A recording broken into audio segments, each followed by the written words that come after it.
I'm floating through the air. The pain I felt is paid for, all is said and done.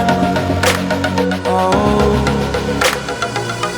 I am restricted, fixed upon. Hello বন্ধুরা, কেমন আছো তোমরা? আজকে আমি এসেছি আরও একটা ভিডিও নিয়ে। আজকে আমি তোমাদের করে দেখাবো রুই মাছের কালিয়া। তার জন্য আমি এখানে 4 পিস রুই মাছ নিয়েছি। এটাকে আমি মশলা মাখাবো, একটু হলুদ,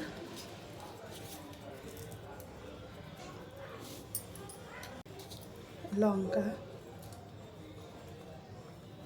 স্বাদ মতো নুন,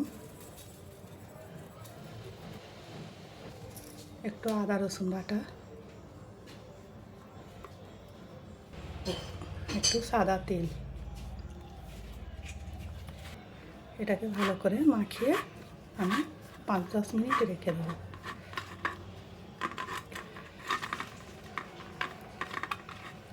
মাখিয়ে রেখেছি, 5 মিনিট হয়ে গেছে। এবার আমি মাছটা ভেজে নেব।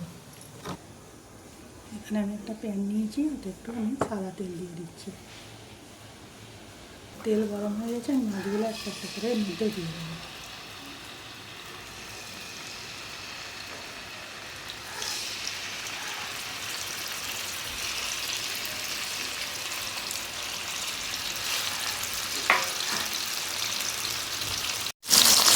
আমার মাছগুলো একটু ভাজা হয়ে গেছে, আমরা আস্তে আস্তে উল্টে দেবো।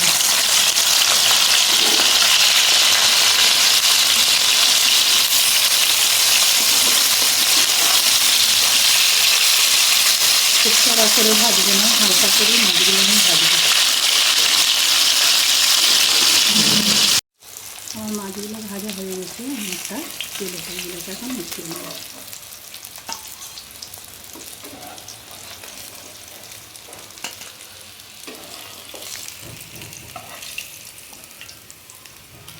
আমি ওই তেলেতেই একটা তেজপাতা ছাড়ি করে নিচ্ছি, দিয়ে দিচ্ছি।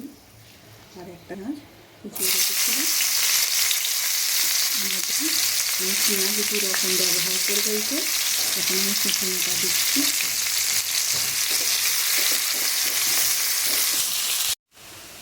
এখানে আমার পেঁয়াজটা হালকা ভাজা হয়ে গেছে, দেখতেই পাচ্ছ তোমরা।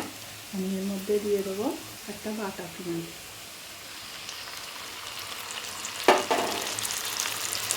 এটাকে ভালো করে আমি ভেজে নেব।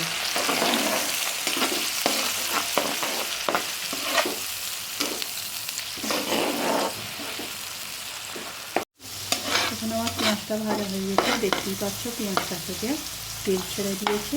এর মধ্যে আমি দিয়ে দেবো এবার মশলা। 1/2 চামচ হলুদ,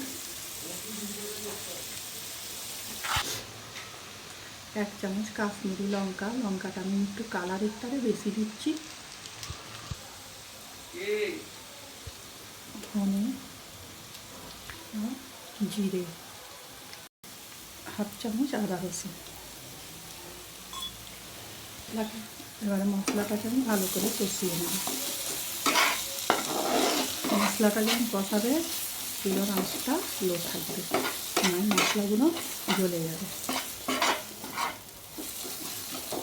মশলাগুলো আমার কষানো হয়ে গেছে। আমি এখানে দিয়ে দেবো একটা বড় সাইজের টমেটোকে পেস্ট করে রেখেছি, এর মধ্যে দিয়ে দেবো। টমেটোকে আমি ততক্ষণ কষাবো যতক্ষণ না কাঁচা গন্ধটা টমেটো চলে যাবে। এখানে আমার টমেটোটা মশলাটা কষানো হয়ে গেছে, দেখতেই পাচ্ছ মশলাটা থেকে তেল ছেড়ে দিয়েছে। এখানে আমি দেবো স্বাদ মতো নুন আর ফাটানো টক দই।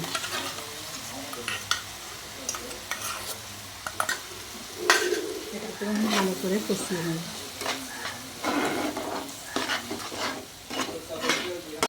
এখানে আমার মশলাটা কষানো হয়ে গেছে, দেখতেই পাচ্ছ মশলা থেকে তেল ছাড়া শুরু করে দিয়েছে।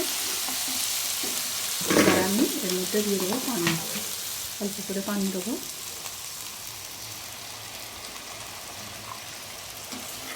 ভালো করে নেড়ে দেবো। চুলোর আঁচটা জোর করে দিয়ে ফুটতে দেবো। এখানে দেখতেই পাচ্ছ আমার ঝোলটা ফুটে গিয়েছে। এবার আমি এর মধ্যে দিয়ে দেবো ভেজে রাখা মাছগুলো।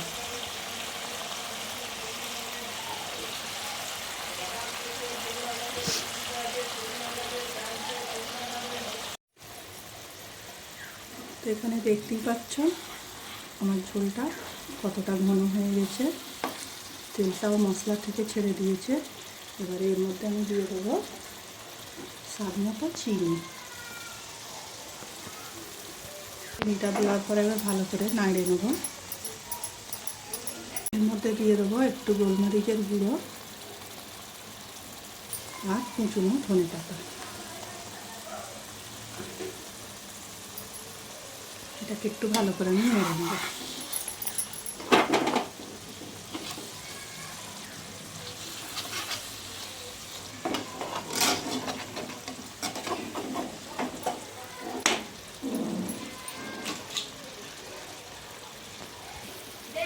এটাকে ঢাকনা দিয়ে 5 মিনিট রেখে দেবো। আমার 5 মিনিট হয়ে গেছে, এখন আমি চুলোটা অফ করে দিচ্ছি। এটা তোমাদের আমি তুলে দেখাচ্ছি। দেখতেই পাচ্ছ আমার রান্নাটা হয়ে গেছে, কালারটাও খুব সুন্দর হয়েছে। তাহলে আমি তোমাদের এটাকে সার্ভ করে দেখাবো।